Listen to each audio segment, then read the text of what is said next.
I pledge allegiance to the flag of the United States of America and to the republic for which it stands, one nation, under God, indivisible, with liberty and justice for all.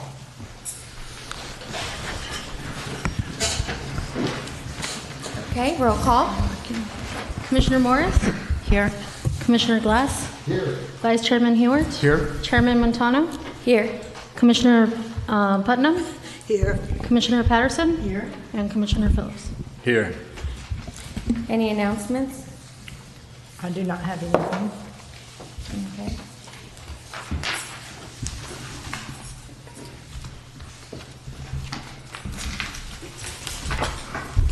Okay.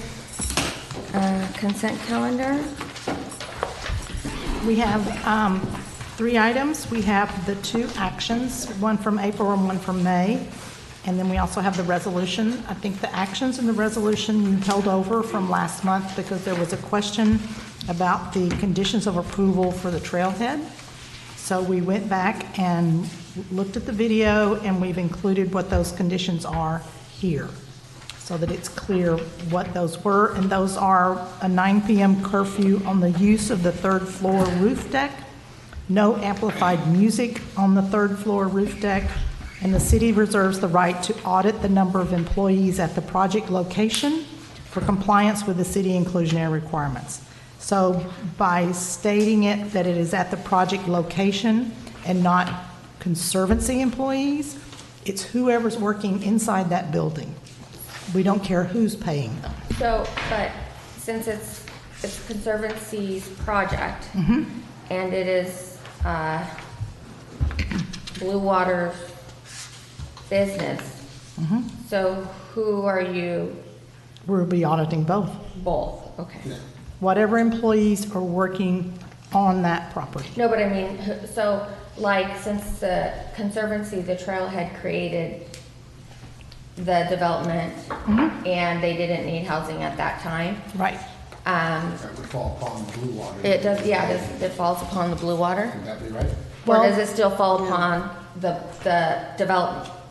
The development, The condition applies to the project. so it's Conservancy. It's the project. So the fact that the Conservancy has subleased the restaurant to someone else does not take those employees out of consideration. Okay. They are still part of the project. And that's why it's worded that way, employees at the project location. So and essentially, we'll be getting employee audit from the restaurant operation and an audit for all the rest of the employees that are working there. I have one more question. Yes, ma'am. And they brought up that although they could have 65 people on the top deck, they only wanted it for 24 and 16 on the 2nd floor deck, and that isn't included. And frankly, there were more chairs and tables up there on either of those levels than 24 or 16. I don't think the city imposed occupancy during the conditions. Yeah, well, it was, we talked about it a lot. Yeah, and I went back and looked at it again, and Bart moved to accept it, and with all of the things that we talked about. So, I don't know, I mean, or I don't understand why the Conservancy brought it up, and then, you know. I would say though too, on the occupancy, it's per square foot per person. So I can't really tell you anymore. I don't remember how many square feet per person you had to have, but they could not, I mean, their insurance would be like.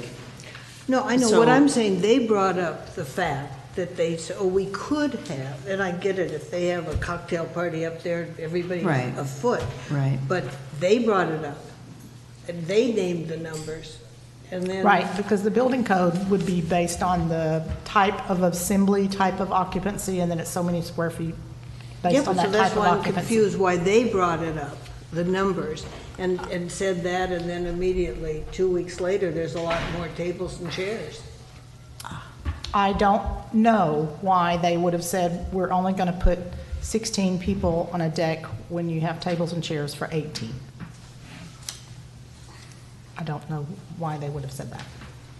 But. So if you but want when us to, we can go approved- back and review the No, I video just- again and see how the motion was verbalized. But in the conditions of approval, we did not impose a reduced occupancy other than what the building code requires. Is that us, health department, insurance? It's- What is it's it? building It's code. building code and then. Building code, as far as like Fire. occupancy? Fire, too. It has Okay. to do with fire, like, Get emergency. people out of Yeah. there? Okay, well, I don't know what to tell you. What is the occupancy of each level? Is there anything posted in there? There would have to be posted, yes. It would Just seem all to the- me All so. food and beverage places have posted. That's what, I mean, if it's a safety issue, then, I mean, If- the if- fire department and the building code determines that. well, but If if you didn't if put the it in. occupancy, if the occupancy level was discussed at the meeting but not specifically made a condition of approval, then it's not a condition of approval and it's already been approved. So this resolution just reflects what the actual conditions of approval were.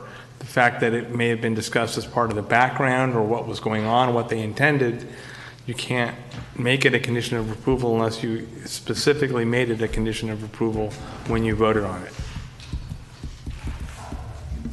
So they could have 1,000 people in there? No, they No. don't have Well, a how's thousand. They're that still work out? limited to the occupancy set forth by the building code and the fire department. And, Wouldn't I mean, that I be could go consideration of get, safety? I could go find out what it is. What are on the construction plans. I could, if you want to take a 5-minute break, we can go look and I can give you those numbers. But I don't think it's going to, it I doesn't only sound brought like it- it's going to match what they mentioned. Yeah, well, I only brought it up because they brought it up. They're the ones who said, we could have, but we're only going to have 24 people. I don't know why that was, they were so specific about their numbers. Probably because they were talking about the number of people they could have up there, which would require more employees if they were going to be full people, and therefore what they're saying is, this is what we think we're going to do. But again, if it wasn't specifically said, okay, you're going to be limited to that number, you can't impose it after you've already voted and approved the conditional use permit. Well, next time somebody's up there, I'll look and see if there's maximum occupancy signs. It's gonna be required, they have to. Well, it post was, yeah, I agree with you, but is there, I don't know. I haven't been up there yet. The meetings were too long. I'll make a motion to approve the consent calendar. I'll second that. I need to move it. From which one? Do we, all ayes, or do I need a roll I was call? absent last month. and the month before. Sorry? You can say that you're abstaining from the, I'll be abstaining from them. just the minutes. Yeah. Okay. Which minutes, Yoli? From the last meeting. The May, okay. Actually, no, not the May minutes. You didn't, did you have a meeting in May? Yeah. We did. Oh, okay, I'm sorry. You weren't. And Yeah. That's so right. Yoli was absent at May. That's right, you didn't. I think Chairman needs to abstain from both because she wasn't here for the last 2 meetings. So all on consent calendar. But that last meeting, April was last meeting. Yeah, we didn't May. approve those. So you just need to abstain from From both May. minutes. Both minutes. Okay. Let's do a roll call. Commissioner Morris? Yes.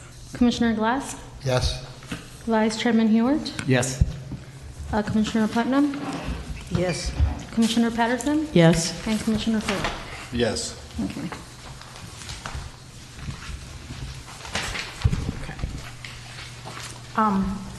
We had a request from alternate Janie Hall to rearrange the agenda, but after further discussion, we realized that the reason she wanted us to rearrange it does not apply, so we're going to move on through the agenda as it's laid out. Okay? So item 4 is a public hearing for an application for a conditional use permit for transient rental and a coastal development permit to allow the renting or leasing of rooms at 341 Clarissa. It is owned by Jeff Kindness.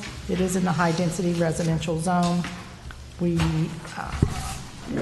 the property manager is not going to be Hamilton Cove Real Estate. That is correct, Mr. Glass? No, I don't know one way or another what he's gonna do. but- Okay, so that's undetermined. Yeah, he has not contacted me. He put on this application, Hamilton Cove Real Estate, I think originally. Okay. Is he here? Oh, okay. Do you currently, okay. Amanda? Go ahead. Good afternoon. Hi. Oh, And no, you I are was- Mr. Kindness? I am. So the question is, have you determined who's going to be managing the property for you as of yet? No, I have not. And the reason I put it on the application, it said that I had to put somebody on there, so I just put Hamilton Cove. Okay. So once you determine who that's going to be, you will need to advise us, so we Yes. can put it in our files? I would suggest that because there's a potential for your company to be the operator, that you should recuse yourself. Okay. Unless you want to say you're not going to take But let me business. ask you a question.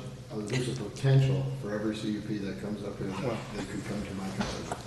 And there's a potential. that- Right. that's all they want. Well, usually though, they already have the management company with them. Okay, I'll see.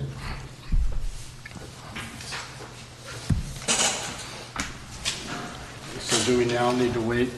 No, we have a No, we quorum. have a quorum. We still have a quorum.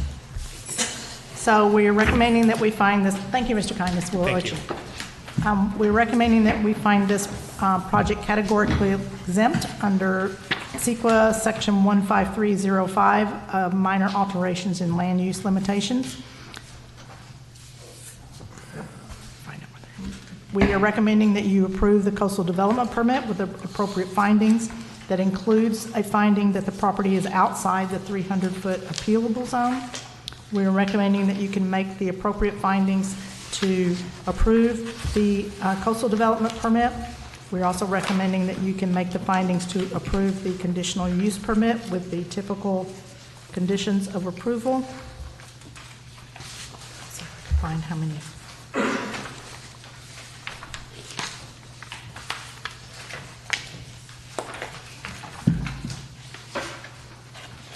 I'm looking for the number of bedrooms. Mr. Kindness, how many bedrooms are in your? Two. So we're recommending that you make the finding that it's a two-bedroom home and that the occupancy would be limited to 2 per bedroom plus 2 since we are now out of stage 1 water rationing.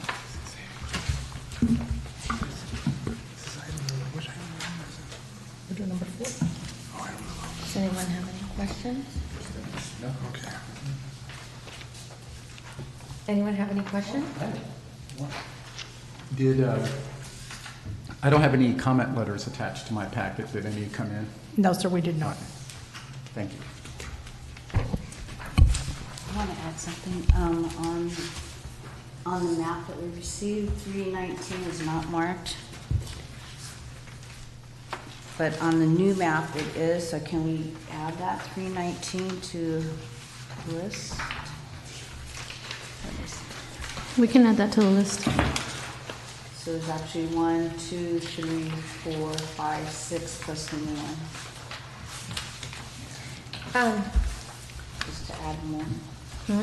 Just want to add that to it. And I want to say thank you to Rocio for such a detailed, nice, You're welcome. colorful saturation map. I want it to be as detailed as possible with you guys. Yeah, it's very nice. Okay. Anyone care to make a motion on this item? Like to? Any public comments? Anyone from the audience? I just have I have a question for you, actually.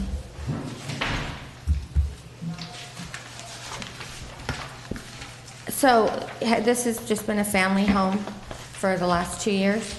Yes, I actually purchased it from a family friend. Okay, and so it hasn't been occupied in the last 2 years? No. No, rented, no? No. And if you did not get this permit, would you rent it out year-round? or would you keep it for?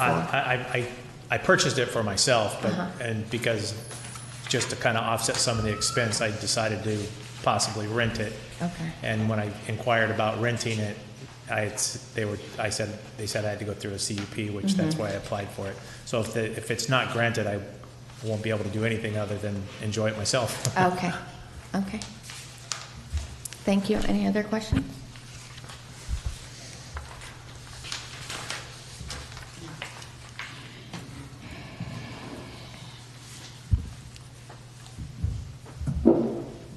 So did we close the public hearing? Close the public hearing. Any comments? Anyone like to make a motion? I'll make a motion that we deny the conditional use permit on Clarissa Avenue because of the outlay of the general plan and the effect of so many transient rentals, conditional use permits being issued for transient rentals, affecting the quality of life and the outlay of the general plan. I'll second that. Call for a vote. Motion to, Would you like to discuss? Yeah, let me look at this. Okay. I want to make sure, because we have this pretty full map, I want to make sure I understand it in context of this application, that we have this information. And where's my little key? Oh, here it is. Blue is vacant. What does that mean? vacant means that the owners, like in this gentleman's position, it was just, he comes over as a vacation home for himself and the owners, or it's just Okay, stays but no one's vacant. living there? And nobody's living there. Okay, and then yellow means someone's living there full-time? Yes, and the red is a vacation rentals. And Eric, on this little graph, it's easier for me. I mean, I can look at the colors and that works, but numbers speak to me louder.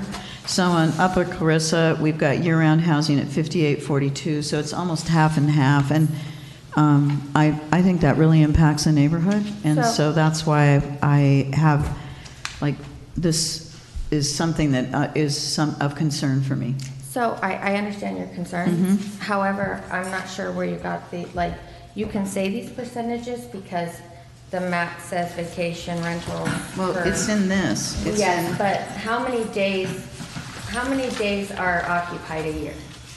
How many days? How many overnight days? Well, for me, it doesn't matter. It is the cessation of a neighborhood, because it's not people living there year-round vested in the community. It is people that come for 2 or 3 weeks, no matter how much that happens per year. So the numbers I just took off of here. Okay, so Can I add let's back. something? Sure. Really quickly, I'm sorry. So Commissioner Patterson came up with the percentages, and I did the coloring, but maybe this would help. So in Upper Clarissa, there's a total of 52 units. 30 of those are year-round rentals, 15 are vacation rentals, and 7 are vacant. So I don't know if that helps for your decision. Well, that's the way I looked at it. If it's vacant, then it's not up for year-round housing. If it's a vacation rental, then it's not up for year-round housing. So what is left of that total count of units available to be resided in, it's only those that are left from that total count of units on a street, correct? correct. So that is my concern. It doesn't really matter to me how much it's not about disturbances or people partying. That isn't what is worrying me. It's worrying me that this area in particular, the ones that Rocio laid out here, there is so many that now there is almost no longer a neighborhood. So that's what's worrying me, because in the general plan, it says that quality of life and preserving the neighborhood of Avalon is part of our mandate of the general plan, and this to me counteracts that. So that's my position. And I don't see it as an issue in a lot of places on Avalon, but I happen in the flats, I think it's pretty intense. So, When I look at this color outlay of what she has here, on the terraces doesn't look like that, right? So I'm not going to be opposed to a conditional use permit in the terraces because I don't think the amount of empty or vacation rentals here is going to impact a neighborhood. There is not that many. So that is my point of view, and that is my position. So, and I just want to make certain, because I'm looking through the code for what the standard is, and so the standard would have to be under CUPs, and I'll just read it into the record. The commission shall deny the requested conditional use permit where the findings indicate and the commission determines that the applicant has failed to show that the requested use will not jeopardize, adversely affect, endanger, or otherwise constitute a menace to the public health, safety, or general welfare, or be materially detrimental to the property of other persons located in the vicinity of such use, and such reasonable restrictions and conditions will not prevent the detriment or menace. So in so many words, this application meets the standards and the municipal code, and But what my argument has been, and always has been, and if I've been led to misunderstand this, that the general plan is the driving force behind the ordinances that are passed here.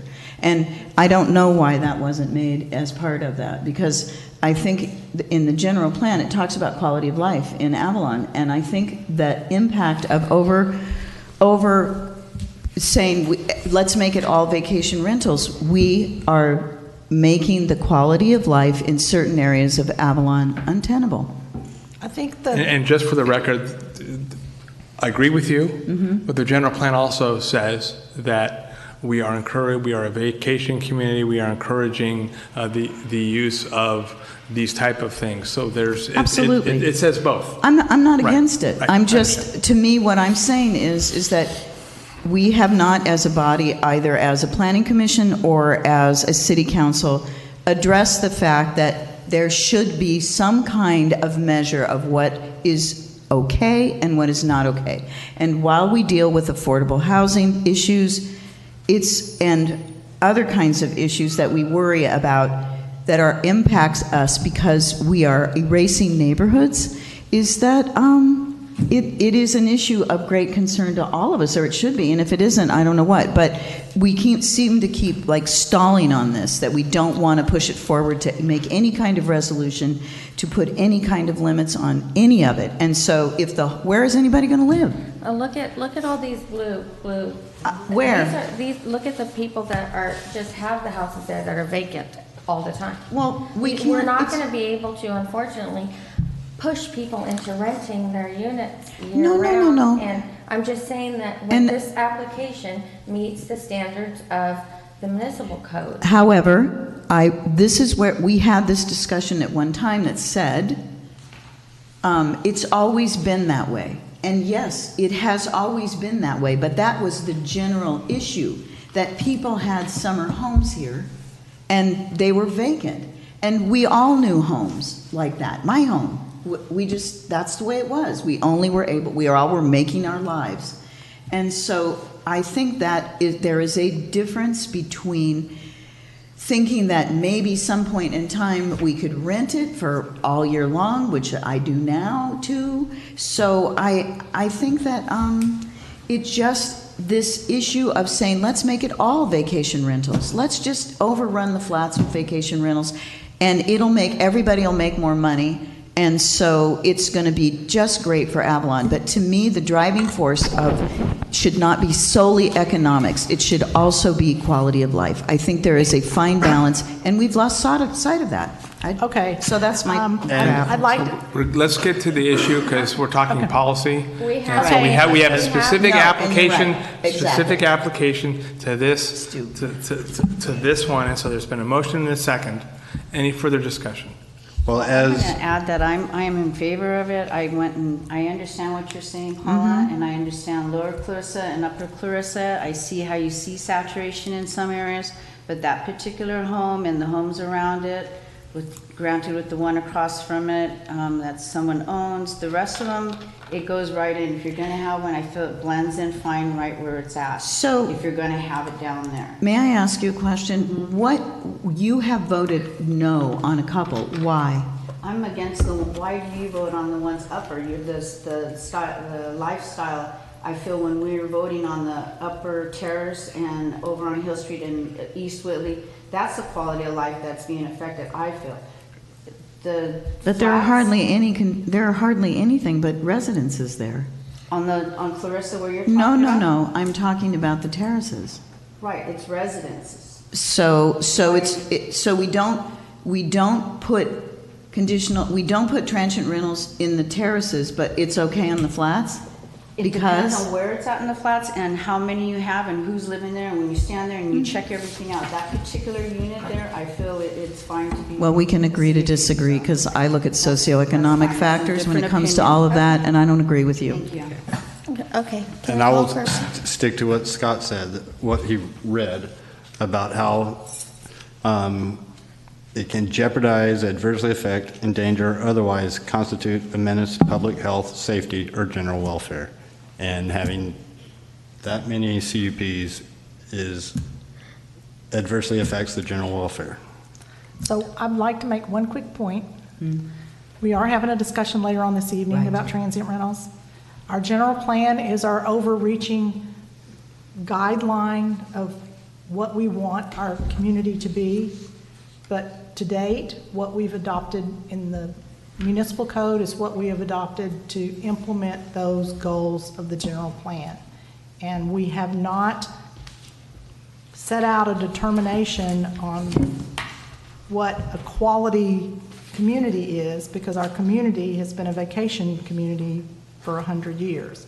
So perhaps that is a definition we need to work on as part of our conditional use permit process. If we're going to make some changes, maybe we need to get more specific on what constitutes a quality neighborhood. But nevertheless, until that is made, I the agree. condition is exactly what's in the code, I which agree. with two of us have read into the record. Right.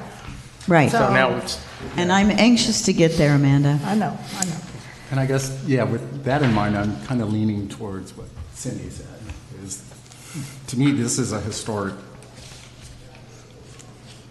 recreational area in the sense that it was a tent city. People used it as a place to visit. It would fill up pretty intensely over the summer and then die back over the And winter. what was And the I agree in residency this of Avalon then? Please let me speak. I'm sorry.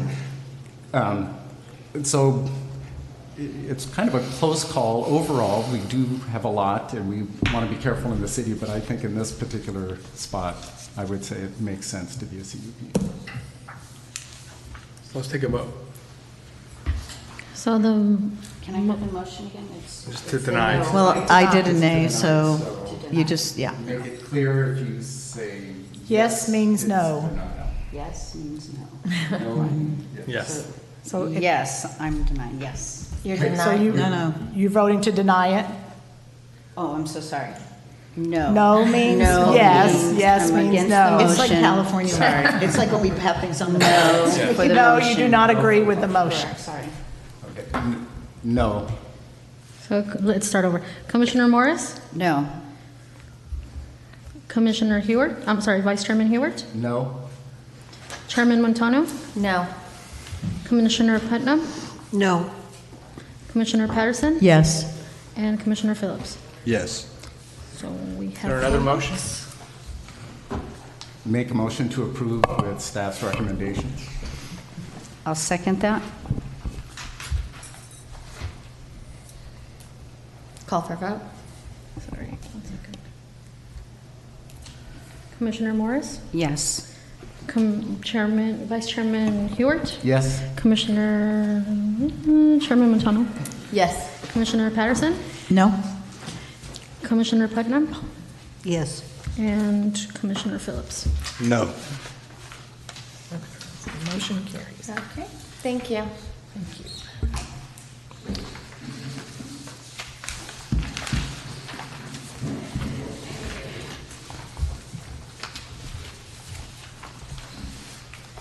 Okay. Our next item, I'll wait for Scott to get back. Yes, sir. The next item is I'm representing the owner, but he's off-site. Okay. Is he allowed to be on the phone so he can participate with questions, or what are the rules that break? You're welcome to have him on speakerphone so that he can hear what's being said. He can also probably watch it on the City of Avalon website if he wants to actually watch it, but he may be able to hear it better from there. Bart has to abstain. No, he doesn't, because he's not within 300 feet of it, and he's not going to be the agent of this one. Okay. What's the, yes or no, he can't do it? He can do it, because you have to. I've seen it happen in. Yeah, it's just a matter of, do you live within it, and are you going to be the agent? Since he's not going to be the agent, and since he doesn't live within the death zone, so to say, he can participate. Okay, you ready? Okay. Okay, Amanda? Okay, so this is an application for a conditional use permit for transient rental at 206 Marta Cortez at Hamilton Cove. This is one of the new single-family residences that have been constructed out at Hamilton Cove in the last couple of years. This saturation map is not utilized at Hamilton Cove because it's a stacked condominium process and we do not implement that measure. The unit contains 5 bedrooms and 4 bathrooms. I should say the home contains 5 bedrooms and 4 bathrooms, and there is a floor plan attached to your staff report. The property manager, the 24-hour contact person, is going to be Chela Hernandez. We are recommending that you find it categorically exempt under CEQA Section 15305, which is minor alterations in land use limitations. This project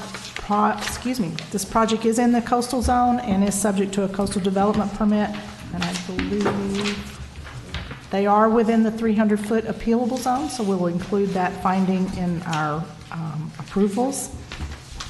We are recommending that you make the appropriate findings and grant the coastal development permit for the conditional use permit for transient rental.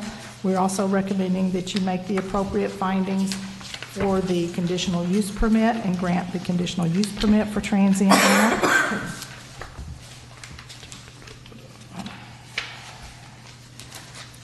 Okay, so I'm sorry, Yoeli, I'm flipping around a little bit. So the recommendation would be that you find it categorically exempt under CEQA Section 15305, that you adopt the resolution approving the conditional use permit, that you make the finding that it is within the 300-foot of the appealable zone, and that upon sale of the property, that the new owner shall be required to register their ownership with the Planning Commission.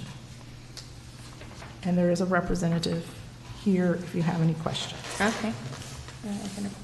I've got a question Okay. for, could you tell me, is it the house on the right or the left in the picture? Not on the picture. Oh, The big square one. that's over here? Out of the picture, okay.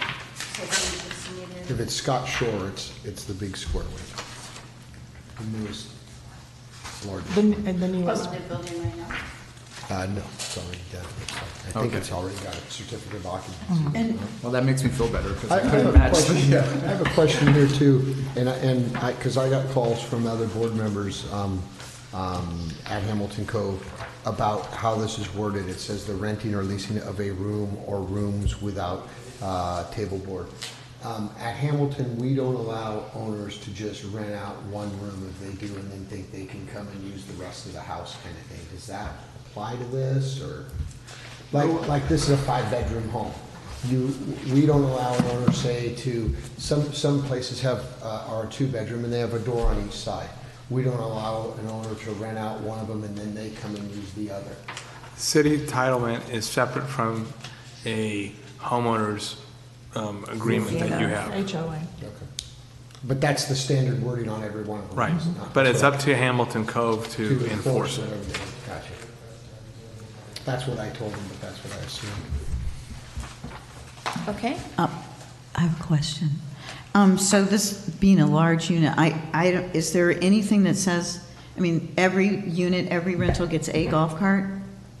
Is that the way it goes? Hamilton. In Hamilton Cove, so just because this is like 1,000,000 square feet? You get one. You get golf. Okay, that's interesting. Yeah, That's- any I was one just of wondering. us, it's for one property you own that you can get a golf cart anyhow. Okay.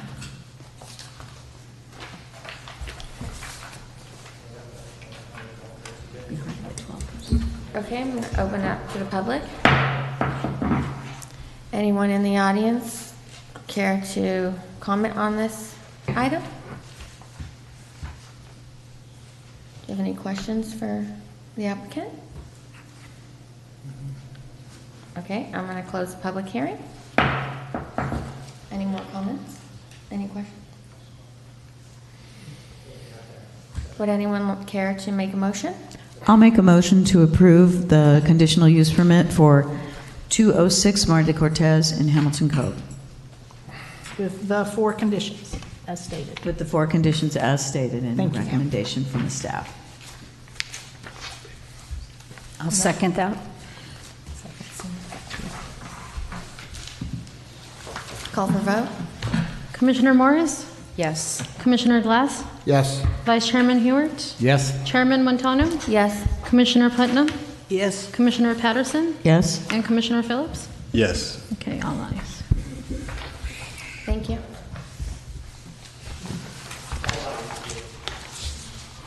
Okay. So Amanda? you can, just one second, Joey.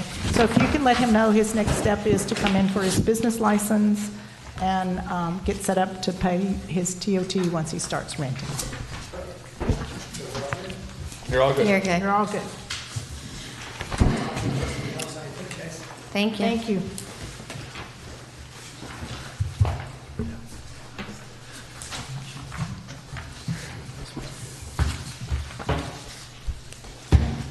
Okay.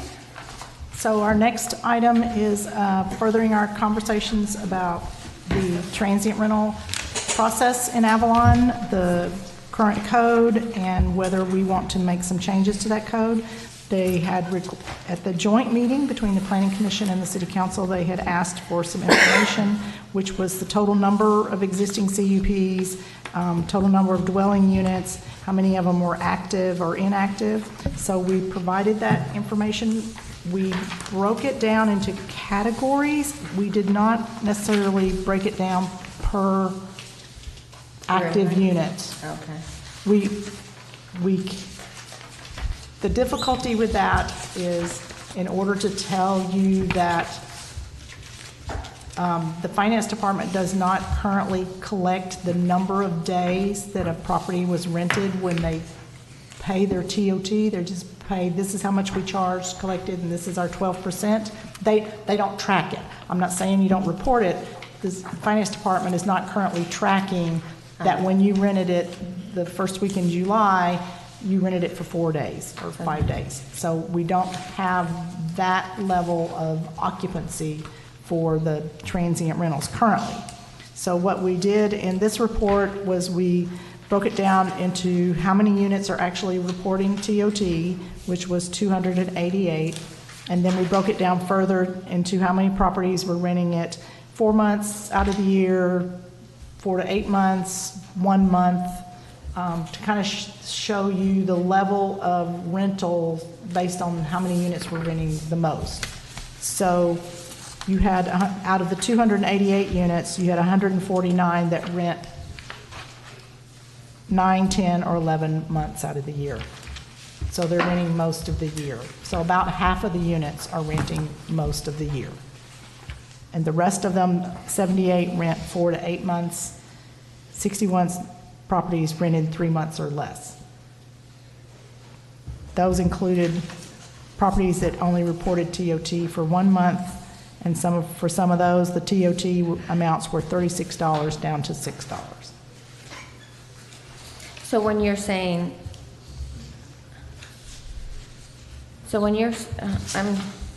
Was that really confusing? I'm well, sorry. it's confusing to the fact that, okay, so you came up with the 3 months, but how do you come up with the 3 months when you don't have, there's 31 days and, Well, they track it by month. So they could tell me that 360 Clarissa paid TOT in January, February, March, April, or May. Okay, so they're not. Okay, so if But I, go ahead, I'm so sorry. if I pay March, April, and May, a certain amount, it's showing that I'm renting it March, April, and May, but you're not showing, am I renting it for 1 day? Am I renting it for 5 They're days? not, I think it's on the form where you can report it. Yeah, it is. But So they're that's what not I'm tracking saying. it in Yeah. the spreadsheet. So that, to me, it's like, okay, are these people who are paying these taxes per month, are they like using it, are they getting a lot of, are they just paying the tax to get the permit to keep it active? Or are they actually renting it as a? It's a question, I guess for just informational, we don't track it on a spreadsheet. Is the raw data on the forms filled in? Yeah. The number of days are on the forms. I report every month, and it tells me how many rooms available in 31 days. And then I show them, okay, 1,612 are available in 31 days. I sold 1,500 that month.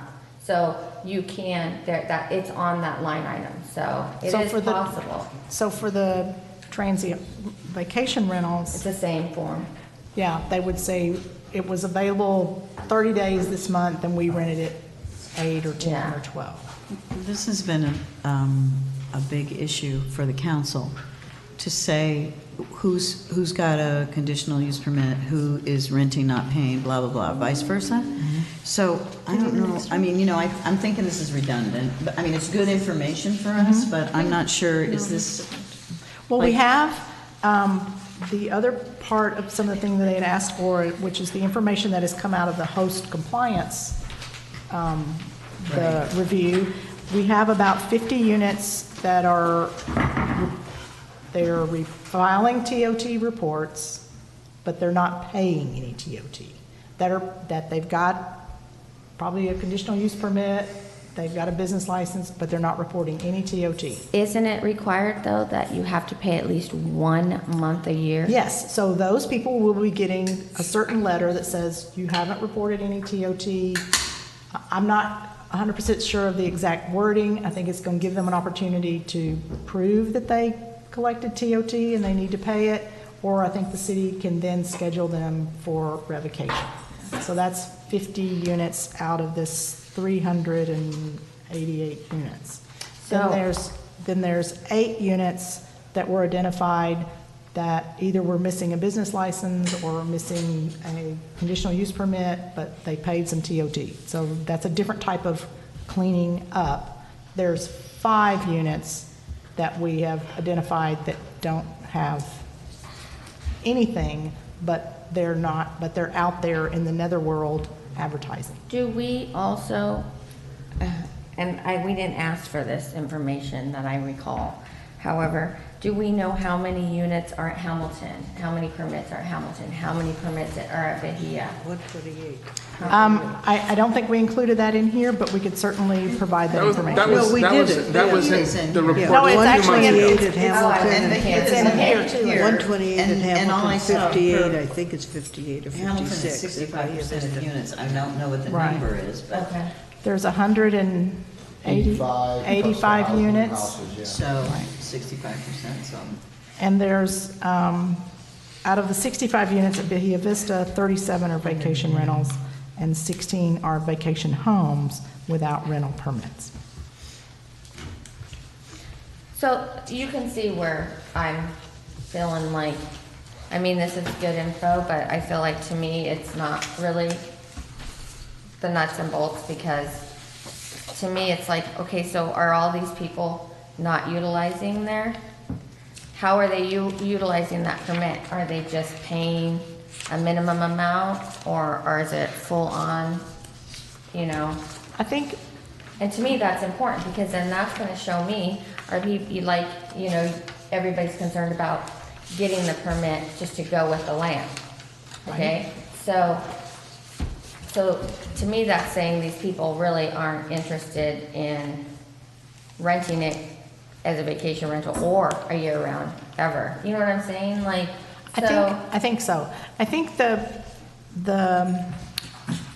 what I'm hearing from the commission is when it talks about saturation, there's some opinions stated that if it's full of transient rentals, but they don't ever rent it, is that really saturation? Yeah. But I think from the perspective of when you grant a land use entitlement, you have to mitigate that entitlement as if it's going to be fully exercised. And I don't think we want to get into the business of saying, well, it doesn't look like they're going to rent it but 3 weeks out of the year, so we're not going to put any conditions on that one.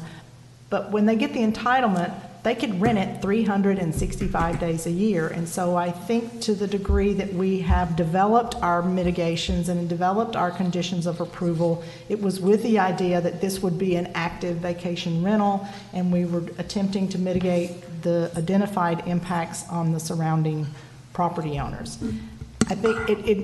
I think also that from the conversations that we've had, that the commission wanted to know how many properties were being rented in order to determine how serious the impact vacation rentals are on our community. Is it really as bad as we think it is when there's actually only 288 units active out of 2,100 properties, and some of those aren't renting but 1 month out of the year? So I think there were two train of thoughts that wanted that number of rentals per unit in order to decide how to go forward on whether or not we want to change or add or modify our current process for transient rentals. Okay. I know myself when I've looked at this, it seems to me like it's not broken, why fix it? We've done this on the planning commission many times, and we get a few new members that, want to change it so it's all brought back up again. So I'm wondering, last time when we figured this out, I think we said this was something like, was it 5–10% of the total housing stock that was being used this way? Is that correct? Eric, Yeah, I can't remember the details. No, I'm still looking at these, 60, and I'm just looking at it outside of Hamilton. outside of Hamilton and Bahia Vista. Yeah, What's what the is, bulk of them?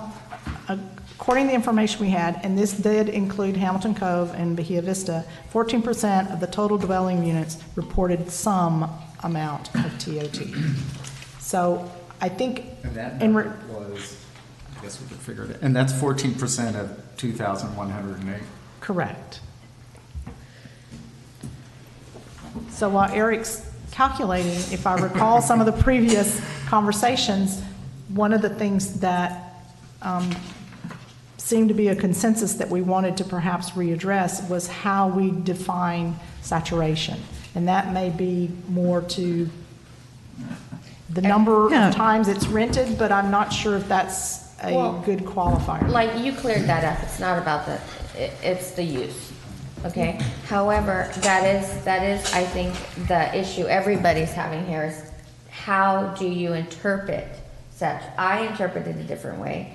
You interpreted, we all interpret saturation as a different way. Like one commissioner says there's not saturation, so that's good, up on the hill. So we don't put CUPs up there. Well, that's not true anymore. No, I know. Yeah. I know it's not true anymore, but so then on the other hand, like, I would think there's no saturation up there, so that would be a great place to put a CUP. So it's just all we really need to, I think, focus on saturation, how we need to, it has to be a little more clear. Well, and there's And also. how do we do that? Because, like you said, how many times are, I guess, yeah, my problem with the saturation term is it's not a value judgment.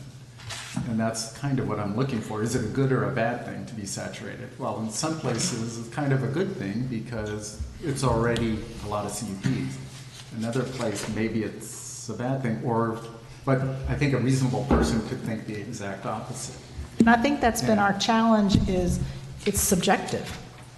So how do we create a definition that seems equitable and you're not passing judgment on this person likes transient rentals and this one doesn't, but you're saying, you're making the judgment almost like Commissioner Patterson says from a general plan view, that in our judgment, as long as any one area doesn't get more than this number of vacation rentals in it, then we're going to consider that as not oversaturating any one person. And that's when we came up with the definition that we would not completely surround any year-round occupied unit. We tied it to the year-round units that encircle the applicant property.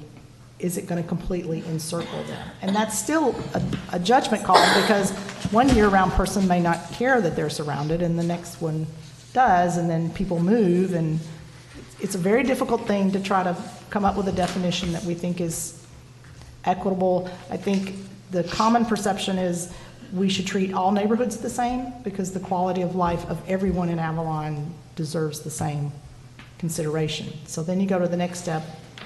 What's the best plan to accommodate our visitor economy, but also accommodate our year-round residents? And that's why we talk about this. And so we much. were, and that during that meeting that we had between the City Council and the Planning Commission, I didn't come up with this idea as a new member of the Planning Commission. The council asked us to deal with this. So there are kind of two issues at hand that are really big and seem to always stall out. Is the saturation definition, how we would say that, because now it's pretty general. And the other one is, should it be a land use entitlement? That's my question. I mean, should it be that people know that will augment the value of their home? And so they build a new home, they buy a home, it just hangs out for a while, and then they come in here and ask us for a conditional use permit, and it increases the value of the home. That is substantiated here. So that's one of the problems here on looking at these things, to say, well, they have one, but they don't do anything with it. So that addresses the idea of, should it be a conditional use permit, or should it be an administrative function instead of that, right? Did we not speak of that? We talked about that. If there was some benefit to not have the permit go forward with the property, that would eliminate any perception that the permit inflates the property in some manner. I had someone ask me a question today, Mr. Campbell, so I'm going to put you on the spot. Can you impose a condition on a conditional use permit that it does not survive sale of the property? If it's currently. Not the way it currently is. No, Not that's our why, code. that's why we have the direction to bring forward, when we're done with this, a license. We're going to switch it to a license. But under the current code, under a conditional use permit, can you condition a conditional use permit that it does not survive sale of the property? I do not believe you can. Because it's a definition. Because it's definition, yeah, it runs with the property, which is why we've talked about So- the license, so which, with- which you all agreed to. Yeah, so, Okay, I'm sorry, Bart. I was the naysayer. I was, stand corrected. so the ones that are active and current holding conditional use permits, it's what's going forward after it is changed in the code. We cannot go back. Correct. Correct. But when you look at this, frankly, if we made sure we did the standard conditions of approval, if we actually ticked off those standards, that yes, this property's been checked for this, yes, there are smoke alarms, yes, there are. If we tick some of those things off, I think you might eliminate some of them, and certainly the ones that are paying $36 a year. I mean, To where they might not survive the inspection, and thus they would not be able to retain their rental well, rights? you'd at least get everybody out of play there, but to me, I'm sorry, to pay almost $3,200, and we're charging that because we check all of these things, or somebody goes, and there's if you just read those conditions, somebody's supposed to go check them every 3 years, maximum. Okay, so if the deal is that we don't have the personnel to do that, it's ludicrous to charge that. Well, that's what might be nice about, and we've talked about it, and I thought we had gotten somewhere on that, or that was something we're going to forward to the council, is to say, if you have it be an administrative permit as opposed to a land use entitlement, you wouldn't have to charge that exorbitant amount, and you also wouldn't have to, every year, they'd have to come in and there'd be some minor charge to renew it, but then you would have a way of better checking what is, how many years, the TOT thing and all the other things, the administrative stuff. Do you have, because if you check off every year that, yes, I have smoke detectors in my rooms, yes, I have, for every 75 square feet, I've got a fire extinguisher, then you have said that, no matter who owns the building, right? Because when you have a conditional use permit and the building sells, who's looking then? Well, you're supposed to have it inspected then, but we don't, so. Yeah, I've got a question, I'm not sure we can answer it, but does it make a difference if it's an administrative or goes with the land? I'm just trying to think if I was buying a property and they had an administrative permit, then it looks like it's likely to get renewed. Is there a change? Is it a distinction without a difference? Well, the distinction as discussed was when someone stands up to you and asks for the permit, you know who you're giving the permit to. If you sell the property, it's a totally different person that, maybe they'll run it differently. They'll manage it differently. And so the thought was that we want it when it changes property to force someone to come to the city. And you can't do that with a introduce them. conditional use permit, because you could set yourself up for a big discrimination. A lot of this goes on like where people are just paying a small amount of tote to keep their permit alive, because they don't want to go through this circus every time. I can tell you. I understand. And you never know who's going to be up here and what they're going to get mad at someone about. We had one approved up on the hill that was because someone voted for it here because there was a party up there and they let them in one time, but they didn't vote on others. It's kind of ridiculous. So if we've got someone with a CUP and they're paying us, something to keep their CUP alive, it's telling us that the process is kind of crazy. $3,200 to rent out my house and give you 12% of everything I make. But Are you serious? I don't think that's I think anybody would do that. If you had something, you don't want to throw it out there where it could get denied. So I don't think we can do it. That's what I'm saying. That's why I think you'll see some of them, they'll just hold on to them. Yeah. But they're really not being used, so they're not changing anyone's way of life in town. They're not causing you a problem. And I know you've asked for that information. Do you feel that you need that information on the number of days used to do that? That was something because you see a tax and it was $36. Well, that's 12% of So that just- one night's rent. So that just tells me too, right there, that it's like, this municipal code was put in years ago because of vacation. That is just telling me right there that, I know we have a shortage of housing. I am not ignorant to that fact whatsoever. However, honestly, do you really feel that this is going to create the housing that we need?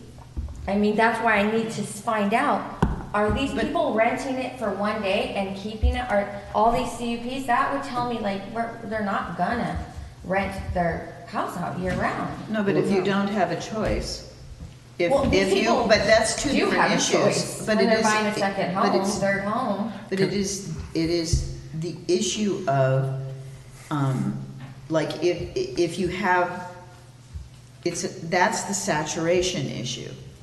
The issue of how many you can make into unavailable houses, maybe that affects property ownership here in town, that maybe local people could buy a house.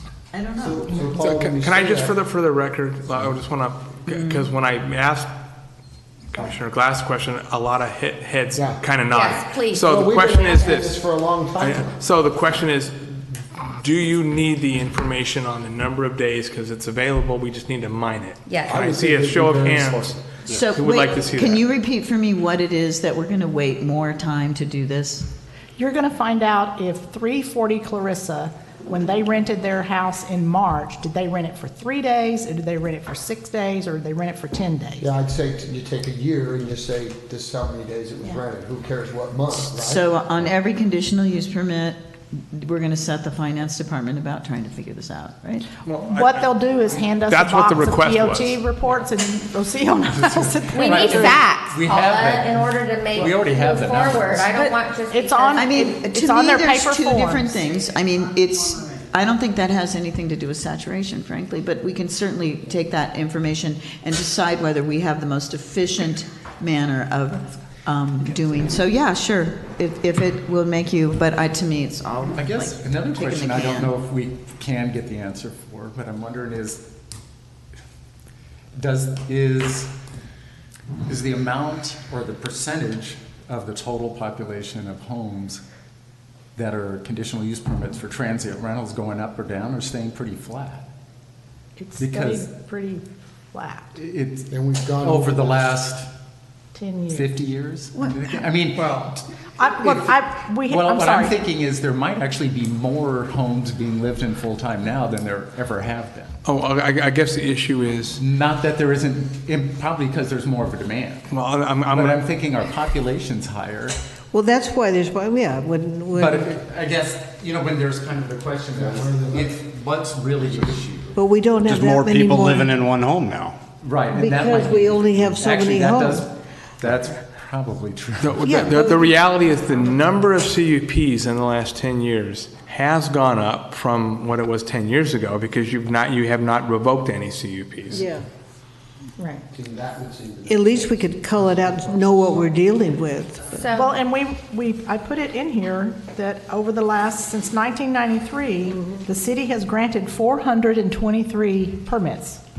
Either they were grandfathered, they were determined to be grandfathered at one point, and from that point forward, that's how many we've granted.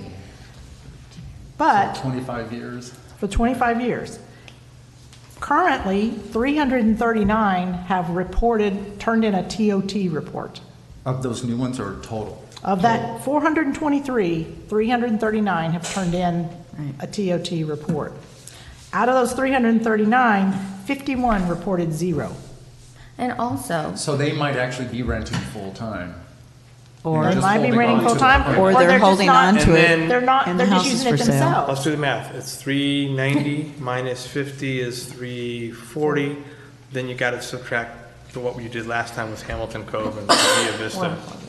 And then you got something around 200, wasn't it, in the flats? Yeah. It's 200, I But just our- added it up. And It's, then Micah brought up a good point, though. I mean, and our 216. population is, what was it back in 90? Actually, I think the census, I think you've gone, I know you went down in one of the 10-year periods, your population went down. It's pretty consistent. But it was No, quite a but while it ago. went- It but- went down. Down. It went down a little bit, but it went down. And, yeah, in what I suspect is what I suspect is happening, more people are living in. oh yeah. Well- Or there are people that aren't being counted in the census, which is the Supreme Court will decide that next Be a lot more not. Thursday. I think it's Thursday is the date, or it may be Monday. We'll see.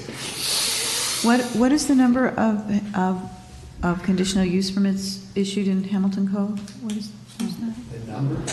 Anybody know? 128 was what they said We had last that time, number yeah. before. It was 65%, which 65% would of make it, one. I don't know how many, 125? 128. 128? So there's 216 on the flats.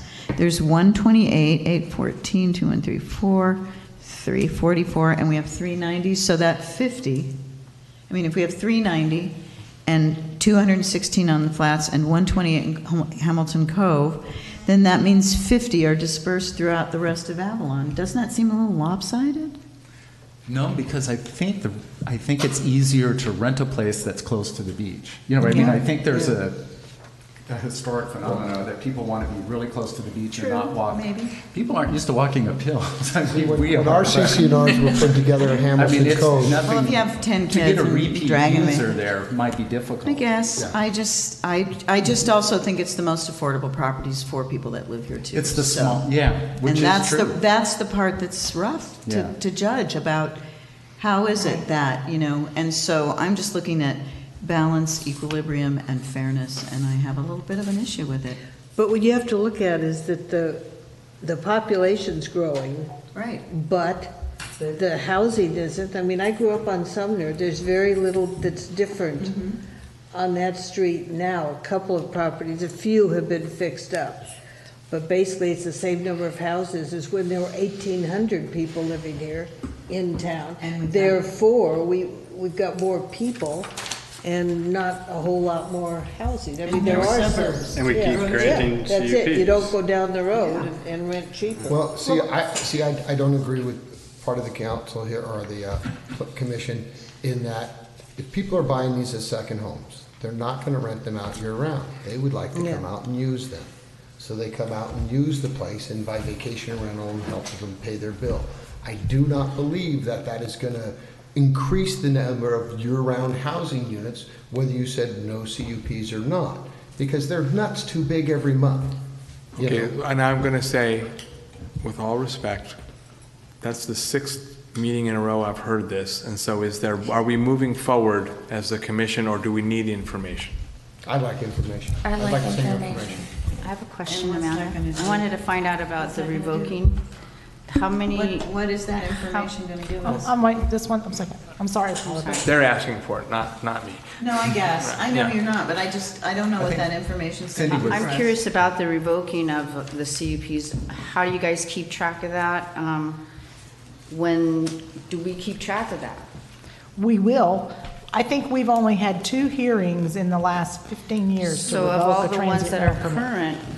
current, do they all have their business license? They all have their sign in their windows? These are all conditions. Are they all filling out their forms and paying the taxes? Well, I think that's part of the numbers that we came up with, that through our host compliance, oh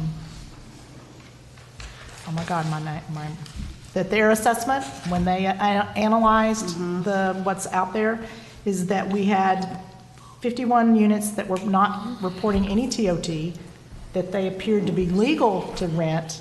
They have a CUP, they have a business license, but they're not reporting any income.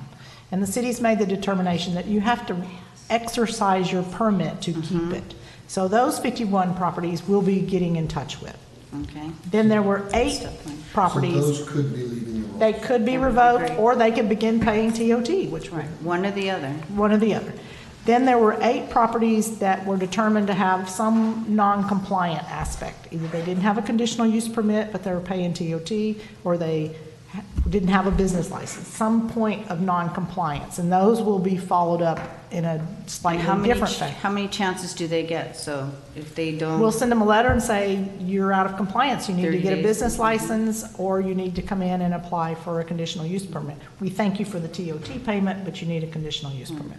And then there are 5 that are just completely out there. They don't have any permits, they don't have a business license, but they're advertising as being available for rental. I saw that today. And those will be chased up in a different fashion as well. When I went to the house just today on Clarissa, there was 3 of them that are on this list that don't have any signs that are on this In the map window? right now, yeah. Well, I'm working with Karina from CIVR. She has a list, so Yeah. it's been very constant, so I And we have should get some really pretty- tight on Can I ask you a compliance. question? Do you have to have a thing in your house if you're in it for 3 months? Do you have to leave the sign up front as a vacation rental? I don't think so. I think it's I don't only when think you're actually. Maybe well, could be it, that they're out and they don't want to leave a thing Right. like they're renters and know they're the actual owners. I don't think the ordinance is that specific, but the intent is that the sign is there when it's occupied by your paying So you guest. know who to call. Correct. Yeah. You know, I'm And- starting to. Go ahead, Yeah, Aaron. Before I lose this train of No, thought. don't lose it. I got you. I'm starting to think I'm trying to think through saturation.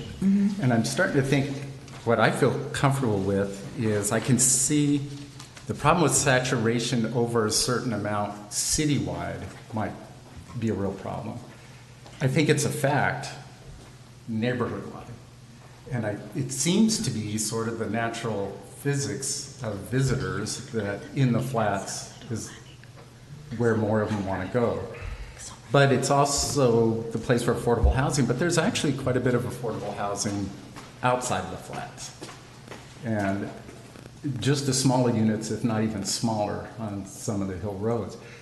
But I'm starting to think maybe it's an impossible task to think of saturation at the neighborhood level, because what we're really worried about is affordable housing citywide. And maybe there's a saturation citywide that isn't drawn on. And I'm kind of thinking out loud here. So I don't have a proposal yet, but I do feel uncomfortable if all of a sudden more and more homes got pulled out of the stock that people that have to live here can rent and buy. Clearly that seems to be a problem. But neighborhood by neighborhood, I'm not sure that's Couldn't you the do way it to street by street? I think that'd even be worse. Why? Because then we would, I don't see how that would solve the problem. I mean, when you look at it, we already sort of have this infrastructure of conditional use permits out there. And it may be coming and going within those general areas. You know, people get their permit, they don't want to let go because they'll never get to get it again, they feel, but they end up renting it year round. But then they apply for this permit, or they rent one room out of the 3 rooms they have. And as long as they're kind of coming and going at the same time, which almost looks like that's what's happening, that's not that big a deal. But if all of a sudden we drop, the housing stock goes from 60% to 55 to 50 to 40, it doesn't really matter where they are. We're small, and this town is basically a neighborhood compared to most. Then it's a bigger problem. But having said that, I think that's why I feel kind of uncomfortable about looking at saturation just with 3 little homes right there. It kind of falls apart in the bigger picture the way I see it. Anyway. I think that's when you get back to the number of days rented in these places. I mean, if some of them are only being rented for 7 days out of the year. But then are they occupied at all by residents? Well, you've got some that are rented, you saw, from 3 to 8 months. Yeah. Many of those probably rent out to teachers and stuff as well in the off-season, and they're renting in the summer when they come and use them because they're not sitting here in the winter to use them. There is not one single rental here that I'm aware of that is done. I mean, there are a couple people on the city council that are trying to make that happen. Approach people that have vacation rentals, work with CIVR to see if people would be willing to do that, because there are 10 teachers now commuting, the principal commutes, and it has impacted the way the school, people perceive the school. But a lot of teachers that are commuting don't want to live here. They're not looking well, to rent part of it is because they can't afford it. Anecdotally, there's some teachers that rent their place in the houses. summer. They have a house on the mainland and a house here. So Right, but you're I mean, they're not I'm gonna just rent saying, it is possible that people would live here if they could. And so the other thing that, I just don't see how, and the other thing that we just keep thinking of it as a conditional use permit. And to me, we would have so much more control on what you said, Cindy, about all what are the conditions of that use permit that get passed and never looked at again, because it puts an extreme burden on the city. It's like it's done and that's it. And then I want to say also, people buy homes and sit on them because for 2 years they can't be rented. So how many houses here are purchased and they're just waiting? They don't want to rent them because they got to wait that 2 years for conditional use permit. That would seem to me to be a stupid rule. Well, that's what I'm saying. Why? I mean, I just want to think about. If you've got people that they know, if I rent it out year round, I lose my CUP. Right. So exactly. that's So that's what I'm saying. Time out. Go. If you have a conditional use permit, you can bank your CUP. And all you have to do is give us a lease, you can rent it year round, and your CUP sits there in the bank until you're ready to go back in the transient market. The 2-year rule was created to prevent people from kicking tenants to the curb in order to get a transient rental. So if you have a house, if you buy a new house here in Avalon, and you think to yourself, this is going to be income property for me, and my family is going to use it for the vacation home. Right. Well, then you can't rent it to anyone for 2 years, correct? You can't use it. It just sits there. Well, you can't. No, you can rent it to anyone. You just can't get a CUP. So if you want a CUP, you have to let it lie fallow Yeah. for 2 years. But that's what I'm saying. Right, okay. So how many houses here have been bought for that reason? I can tell you one, we just passed the CUP on it. That the house was, they bought the house and they kind of just let it sit there for a couple of years. Because they knew they couldn't rent it to a year-round person, because then they could not get a use permit, because we have a 2-year limit on that. They let it sit there for 2 years in order for it to be more than 2 years since it had been occupied by a tenant. Exactly, so there's those homes, just saying, folks, I mean, that's So- another reason why this conditional use permit land entitlement deal is not interesting. If you had an administrative permit, then anybody could come in anytime, that it would give, Bart, because this will speak to you, that it is a freedom that you could have that you do not have now.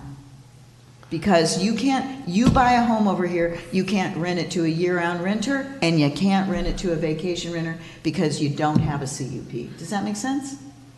Yeah. If we So- could, yeah, I agree with you, except if you took the same rule, the 2-year rule, and incorporated it into the administrative permit, it's the same thing. But why would you do that? Well, that's your choice and the council's choice. Well, then what would be the point of doing it? I mean, I Right. think it's a really. Well, I think the rule is a good rule, different. because it really is a pretty strong discouragement from having people buying a house and then immediately flipping it to a CUP for transient rental. I mean, that's, You mean, but wait, to buying it and just letting it sit, not everybody's going to do that. They might find that they can make, I mean, that was what it was for. It's to make it a little more, well, A little to provide less disincentive. incentives to convert. to a I think to a it's a transient CUP. rental. Yeah, and I think we have to be careful. If we change from a CUP to an administrative permit, that might increase the number. I think so. Of homes that end up Okay, being used as conditional so- use permits. I mean, in theory, it's not going to reduce them. Well, I but- think it's gonna make it easier. It may not make it any different at all. I mean, there's potentially, it'll be the So exact same Scott, thing. In my that view, would be a good question I- from my world, because I mean, from my head, because as you stated, there are not very many cities anymore that make transient rentals a conditional use permit, a land entitlement use. Well- It is rarer and rarer. So what is the wisdom behind that? I mean, if most cities are not having it be a land use entitlement, then why do we insist we gotta have it here? Well, I mean, there must be some reason why other cities, we don't have to be an anomaly for everything. I know we like to be quirky and different, but isn't there some reason that perhaps other cities have abandoned the idea of making a land use entitlement? But remember one thing, you can't move 2 miles down the road. You can't go get a place and commute into town. Well, Here. even better So- to say, so- why should we have it be that in fewer and fewer homes? To answer the question, my statement was cities are moving away from CUPs, not a majority, but what they're doing is for the reason that people, they don't know who they're getting the permit to. And doing it administratively, if you still have the public hearing, it's the same process. It's just the end result is a license that only goes to the person that applies. What would probably happen is you would have more people getting it, but the number of properties would remain the same. In other words, you'd have one property and maybe over the course of 4 years, if it changed hands twice, you'd have 2 applications come in and we'd probably you'd have to do a fee determination. So the whole thing is to make certain you know who is in the unit and to prevent people from, the other thought is to prevent people from building homes for the purpose and then automatically getting a CUP and having a new home used just for occupancy and but the purpose is it's never going to be a home for year round. It's always going to be a home that I'm going to rent because if I get the permit, it increases the value. I can sell it more and it runs with the land. And did you not say at when we first started talking about this, that you can impose any kind of restrictions on, it could even have to come here? Yes. If you were Oh, going to absolutely. make it administrative. That's what my just- recommendation would be. Yeah. My recommendation is still to have a public hearing And, you know, it'd be the same process. You would still determine it. The only difference is it's not going to run with the land. I have a question. You had said that you'll be able to see who these new people are. How's that gonna change anything? I mean, what are we gonna get to know about the people by them standing at the podium for 5 minutes? You don't know, I mean, I don't understand that. Well, an administrative permit, Tell what kind of people these are. well, Because the but, management company. but they is the have to one come every year and managing. renew that administrative permit. They don't have to come, once they get it, they just don't, come see Amanda and. then they come in and it's But I'm Dudley saying getting your when card you registered. change hands, what's the difference of, I bought the Well, car, okay. you got 5 minutes to talk to me up in front of the public. How do you get to The know? also difference is in how it would work, because when you sell the property, you're going to have the unit fall off the CUP list, and the new person may not come, or may not come to renew it, or may not pay one night a year to bank it for future use. So you would naturally have these permits dropping off. You'd have a lessening of permits. But with, okay. Now, So- could- So she would be, Amanda, you would be handling the 398 renewals every year. Well, no, because It's the ones that already 339. have, it's not retroactive on It's not Yeah, it's not, this is only going forward. It's just going forward. Okay. I guess then, I guess we would have to be careful, because I can see one thing is people will say, I'll buy the property if I get approval for the transient rental That license. happens now. We're- Right, right. but if they, who can apply right now? It has to be the property owner, right? Yes. The owner has So to in this sign the case, application. that's a They little, could. They that could stumbles a apply, little bit, yeah. because if we said only the property owner That's who would could have to apply, show then up. it would fall as soon as it transferred. You see what I'm saying? It No, we actually had, takes that away. no, you've had people that have come in the 10 years I've been here, I can remember at least maybe half a dozen occasions when people have come here with their property up for sale, saying, I'm Right. putting it up for sale, I want the CUP. And then- But this would Because take that- it's gonna increase the value of it. Right, this would take that strategy away, because you couldn't do that. Right. Right. Correct.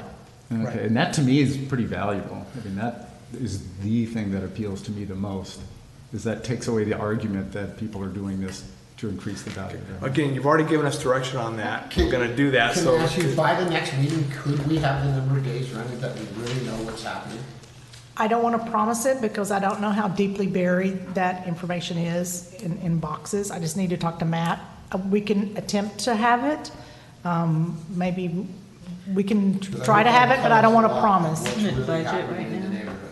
neighborhood? We adopted the budget. Yeah. No, the budget's done. Done. So, Done. They adopted it last night. oh, that's right, we tried to run. Adopted How it do we last want to night. move Well, forward? it sounds like the only thing we're really progressing on is how the permit is issued. Yeah, And we've already decided that. So the other Yeah. thing that we have in your package, which we had discussed 2 months ago, is looking at the conditions of approval and seeing if you wanted to tweak those. Whether it's runs with the land or whether it's an administrative permit, you're gonna still attach conditions of approval. You've had one discussion tonight on the 2-year one. Do you wanna take the time to go through these and tweak them, or do you wanna study at home and come Well, I think better of the prepared? conditions, the one that's the sticker is saturation, and what's that mean? And how come that's such an unhelpful standard?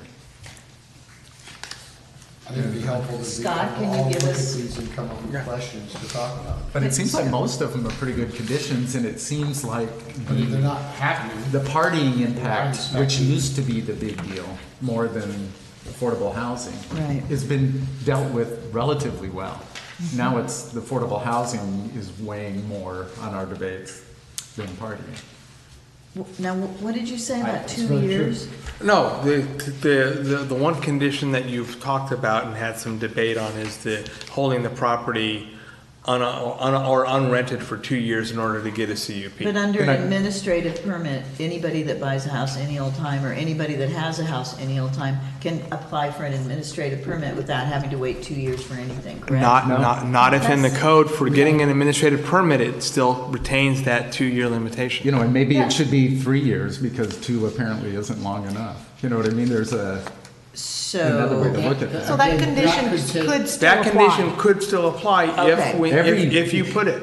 Every Substantively, condition, it's the same thing, isn't Right. it? Other than it doesn't run with the I see land. where Paula, I know you're saying, but that makes no sense, because now it takes that supply out. For 3 years. But that was to protect the renters. Existing. right, So that's it's what, not that's, protecting- no, that's what I mean, Yeah. I think that's a wise deal. So, It was an attempt to protect the existing Right. tenants. Right. But you're sitting here at the same time saying there's probably lots of people sitting here waiting and just leaving it empty for 2 years, so what the heck's it doing?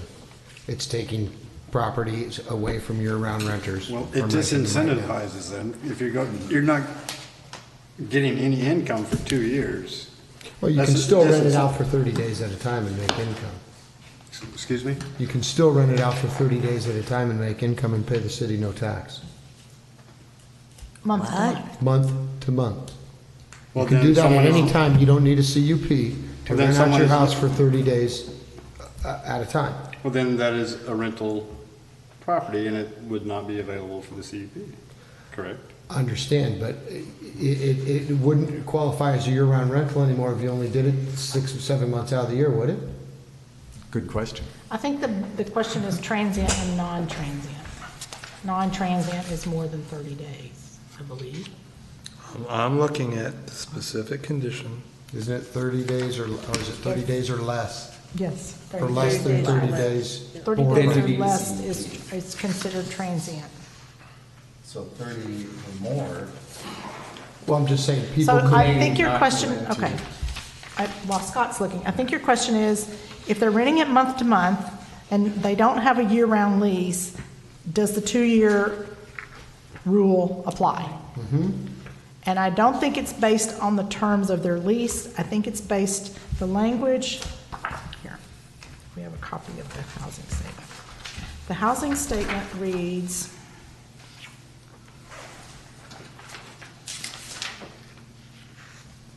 it just says, the above listed property was rented on a non-transient basis during the last 2 years. It doesn't say was it yearly occupied. Wow, that's pretty. Vague. simple. Okay, Yeah. so what it is this. I'll just read it for you.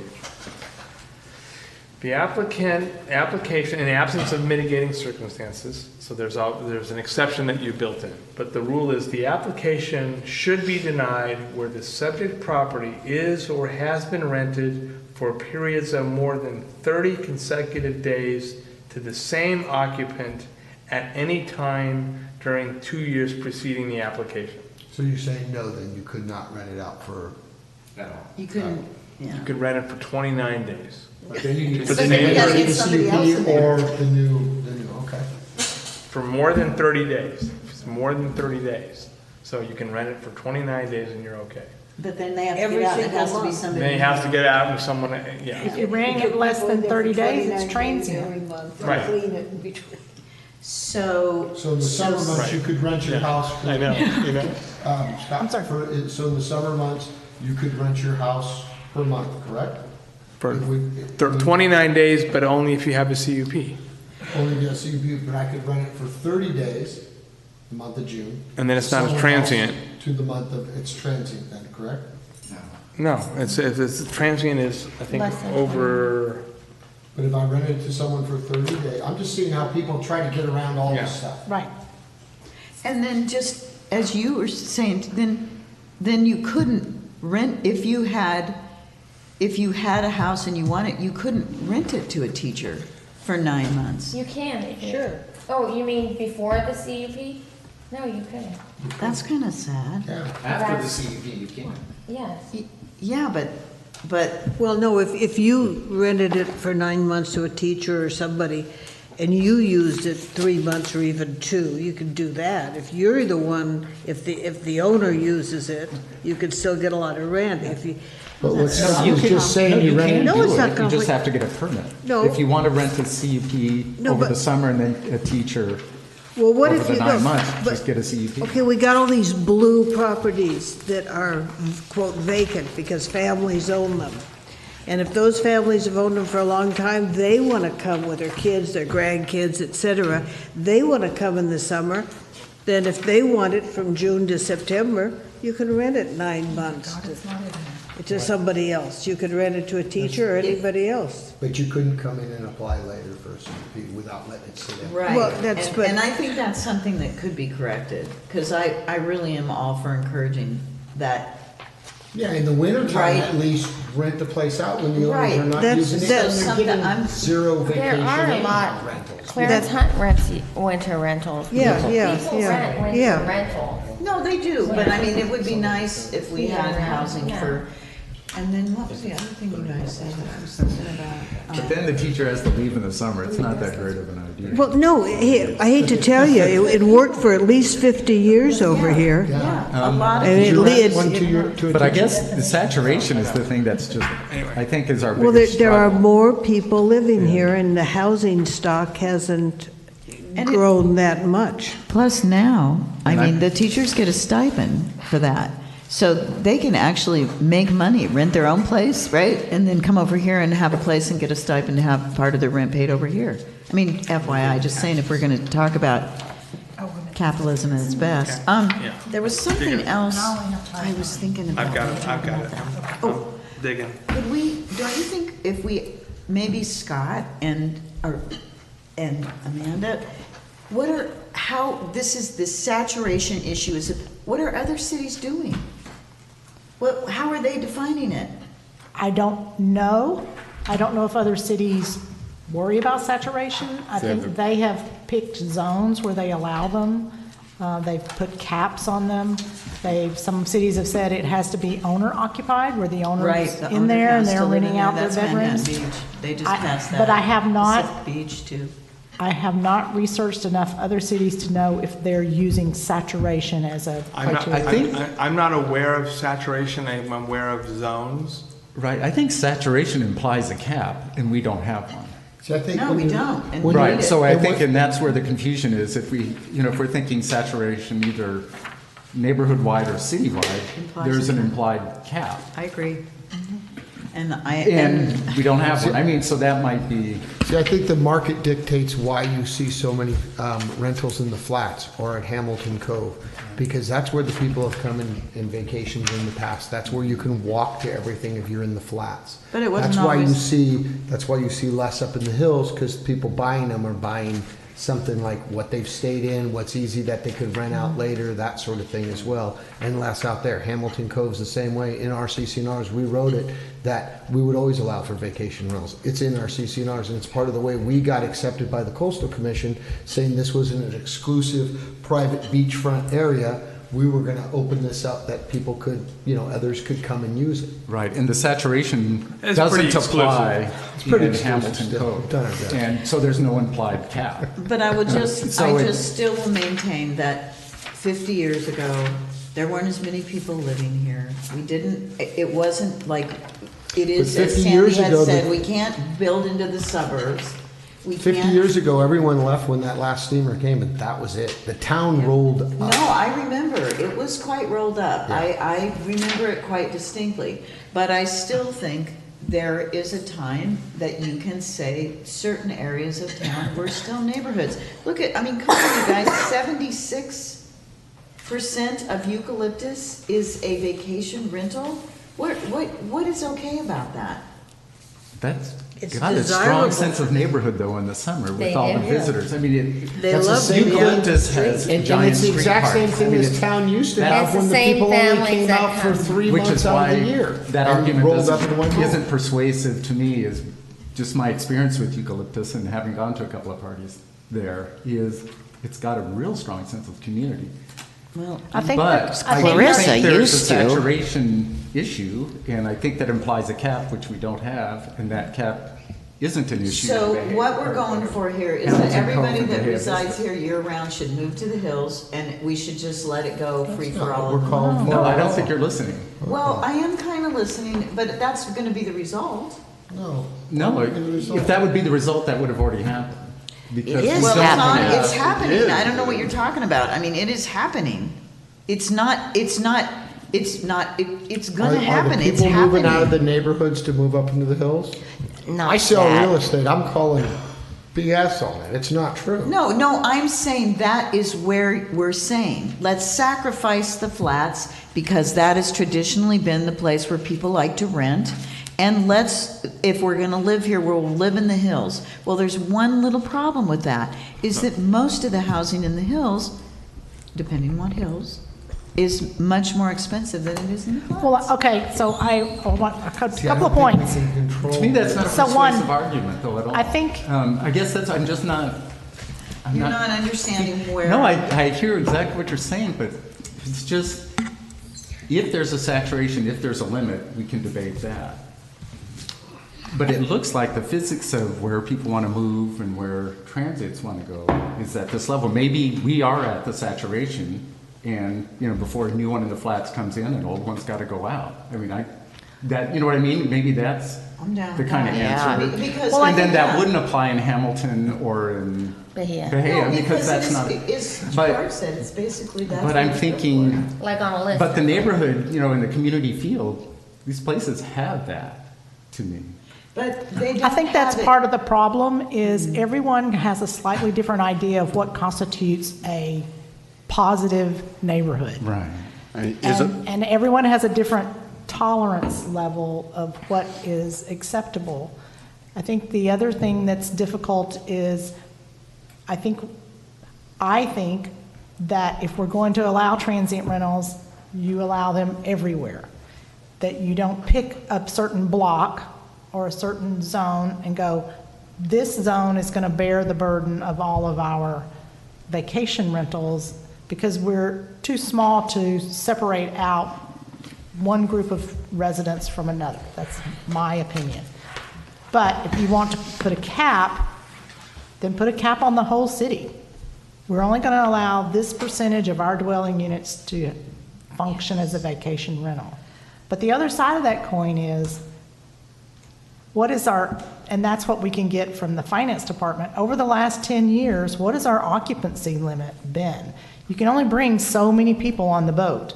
So if we've typically had 800 rooms a year occupied by vacation rentals, and that hasn't really changed, then no matter how many properties have the permit, you're still going to have 800 people coming. Well, it changed. We're down. Everybody's down. So I think I'll tell you I think right there's now, some- they're not renting out. There's some variables that are But see, difficult to that's- pin down. This is my point. Cities, governments get involved in the market all the time. And it's rare that they do any good. They normally screw it up more than they're helping it. Well, Because the should we market just takes have care of a- itself. Should we just have an open window with a rubber stamp and we don't have this panel Oh, anymore? wait, hang on. Do we have because this is just an open discussion, can we have a waiver for Ms. Hall to participate without filling out a speaker card and stepping down there? Is that appropriate? Yes. Or a Yes, okay, there you go. stick. All right, Let's just so there you go. But what I'm Okay. saying is just as in rent control, when the government starts playing with these things, it does more harm than it does good. The market takes care of itself. It adjusts. If places aren't renting out, they're not going to be coming in here looking for more CUPs. People may say, you know what, it makes more sense to rent this place out, 6-8 months out of the year because I'm just not getting enough days vacation rental. The market adjusts that when the market goes up and down. They've proven it time and time again. If you take an economics course on rent control, it does not help. It makes the place a blight because no one takes care of their properties because they can only earn so much money. And I mean, they teach it to you in college in economics saying, don't do this. New York City was the first example of it. But we don't have a proposal. But we're not for- talking No, about but rent What control. you're talking about is how many people can lease out. their I wish homes. we would. Right, but I think those would be things we would think of if we ever got to that point. Well, But I don't and think then- I and mean, then- nobody's even, And you say you can't, I agree with you, Eric, that it feels really happy and fun when you go down Eucalyptus in the summertime and there's a lot of people play. But then the winter when it's, and Would you- people aren't invested in the community that are only here for 2 weeks tops. Would you consider the Marlin Club a vibrant community? You go in there certain times and there's a lot of people having fun together. yeah, so then in Eucalyptus though. Only after 3 a.m. No matter, my guess is if we come up with standards, eucalyptus isn't going to change, almost no matter what we come up with. No, Well, Right. because we So can't then go we're not- backwards. Right, so then I'm thinking forward, if we're talking saturation, what does that mean? It doesn't mean making cap. it less saturated on eucalyptus. I think it's a cap. Yeah, I think I it's do a too. cap by neighborhood. I like the idea of the citywide. Yeah, because, it's a little more laissez-faire in terms of who does what where, and then it makes it an equal burden for everybody. But it looks like the physics of it would be still pretty much where it is now. Well, we can't change what it is But- now because it's done. So. But citywide does make sense, and then what A is certain percentage of saturation citywide? Homes are Which we don't. allowed to have BCUP. I have no idea. It would be a percentage of the dwelling units. The same neighborhoods. Right, if you say, say across citywide, now don't freak out, it's just supposition, okay? I'm not saying this is what we should do, I'm just saying 50% of the homes on Avalon, half the homes could be conditional use permits. Is that what you're saying? Except I think he's, rather than a percentage, well, maybe you could do it a percentage. You could also do it at a number. You could say, boom, this is the number. But then every What- time that number changes, we have to change that number. No, you don't have to ever have to change the number. Really? So if we get a big housing complex out there in Las Casitas, we wouldn't have to, You don't have to. You don't have to if you set a limit, just like you don't have to add more vehicle permits if you build something or subtract housing. And then it would probably be a little more nuanced in that Hamilton Cove wouldn't count. How about a lottery? Oh, we already tried that. Stop I Stop think it. it's Cap and a lottery. It's tough that, okay, I have a CUP on my place and you bought the place right next door to me, but I was here first, so you don't get one. You don't have the same rights as I do. well, you can have an administrative permit. No, but it is. It's, I've got mine, the hell with everyone else. No, you get it. You can, well, but It is. It's No, typical that's not Avalon. saturation. I mean, that's exactly what I think it is. You arrive too late, you don't get it now.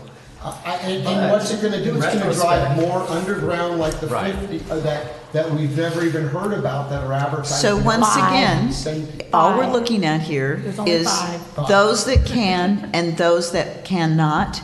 And so those that cannot are always the ones on the suffering end of the stick. I just don't understand why there can't be more equity. Like what you're saying is it's okay for the haves to keep having, but those that have not, you must be subjugated by the will of those that have. Is that the way it should be in a democracy? I didn't even understand what that Okay, meant. well, all I'm saying Of course is, not. nobody that has the money to buy a house here, anybody that has the money to buy a house here, these are the only players you're talking about. You're not talking about the people that will never be able to afford a place to live here.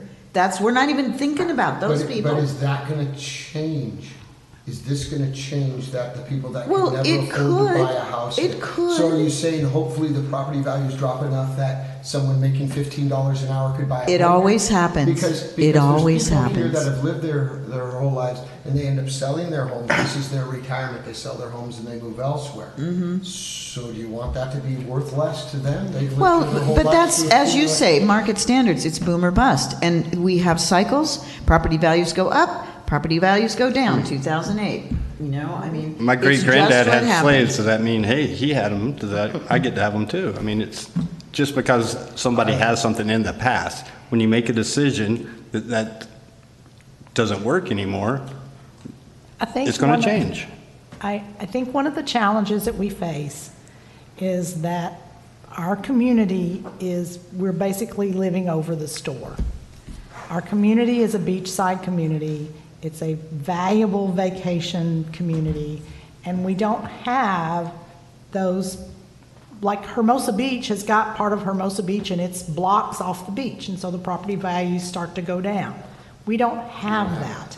And so our year-round residents are in direct competition with people who want to buy a vacation home and come use their vacation home, and the two are not in the same income category for the most part.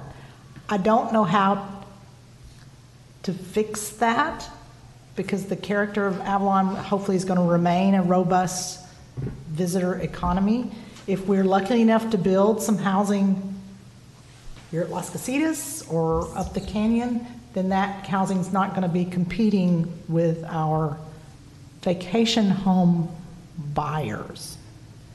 But having said that, if we make the decision that we really believe we don't want multiple people coming in and out of a house as part of a saturation, then that's something for us to decide.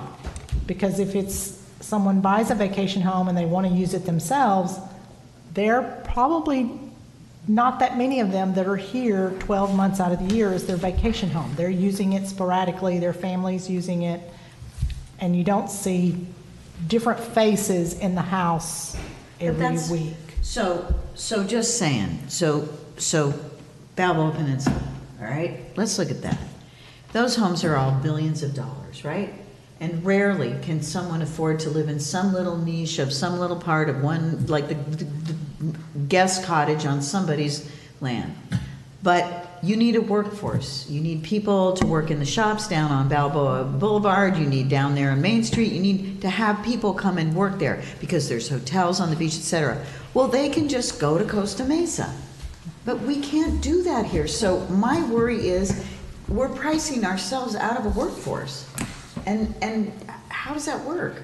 Well, I happen Yeah, to. but how do you translate that into policy for this? Well, this is, I mean, if we do it, then maybe people will come and visit us and say, you're fantastic, you did a great job to figure it out.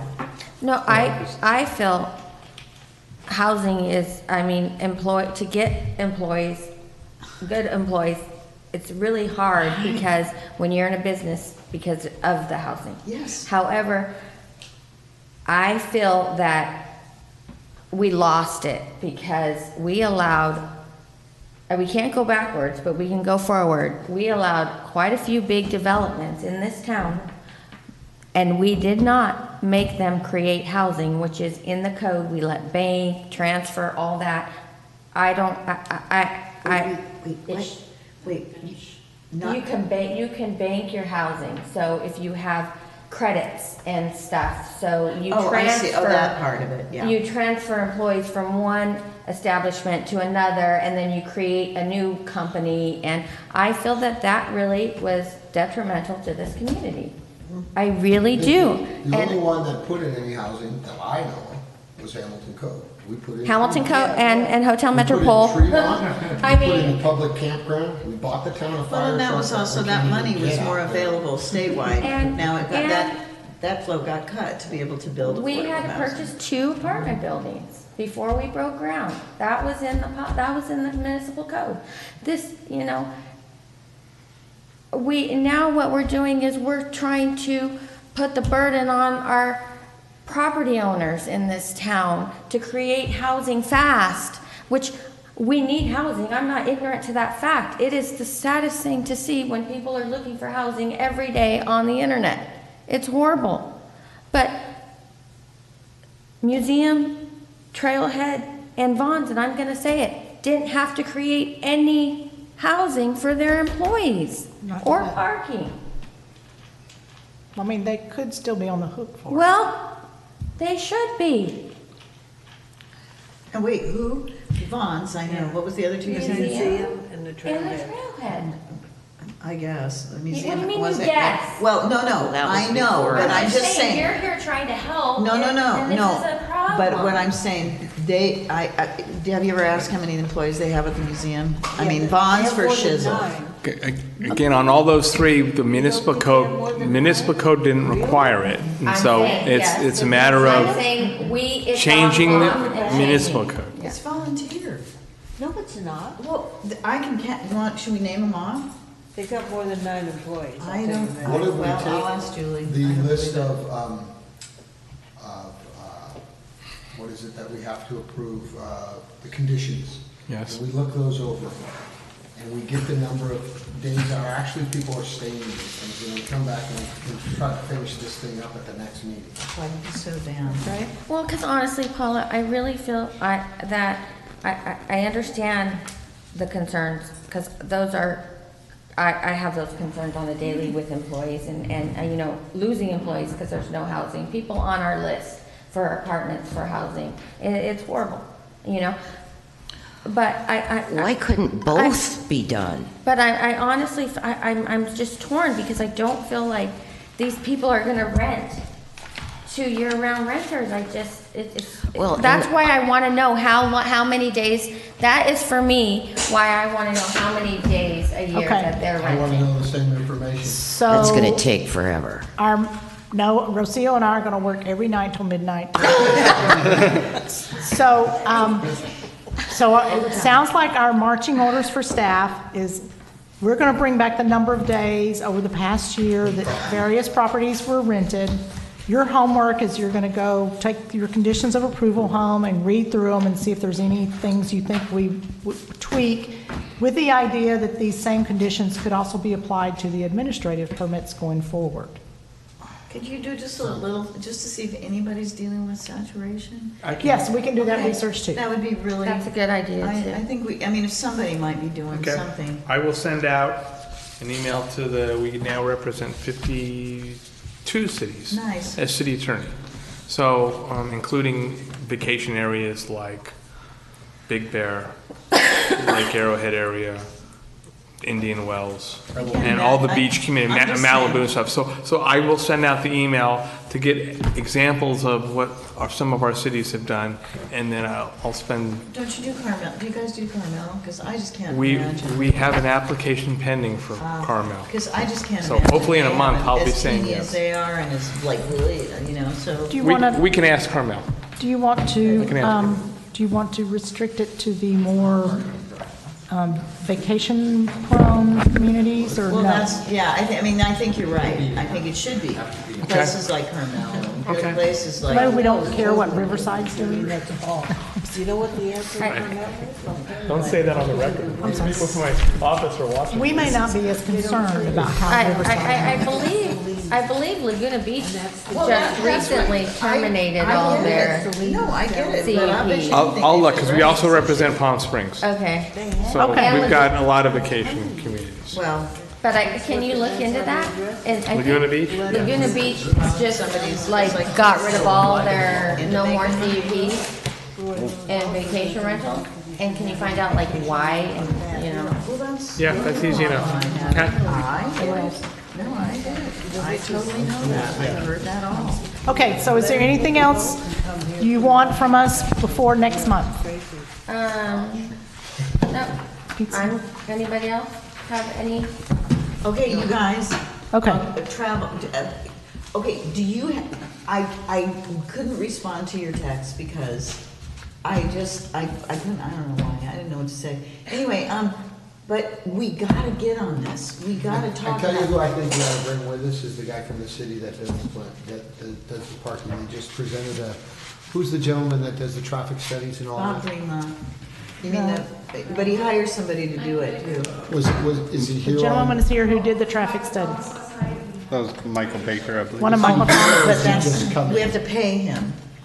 Is he here? You Is he- guys, is by he the a by. city employee or is he just? He's a Oh consultant. my God, we pay millions of dollars for that. No, I was just gonna say, Paul, if he was here, it would make sense to bring him with us, because I was watching But the. Cindy, do you have the notes? Like, could we go back and just rebuild and do a chart? This is from, I mean, that, we don't need to go out and look around anymore. Let's just take what we did and chart it out. That's all we need to do, but you shouldn't have to do it all by yourself.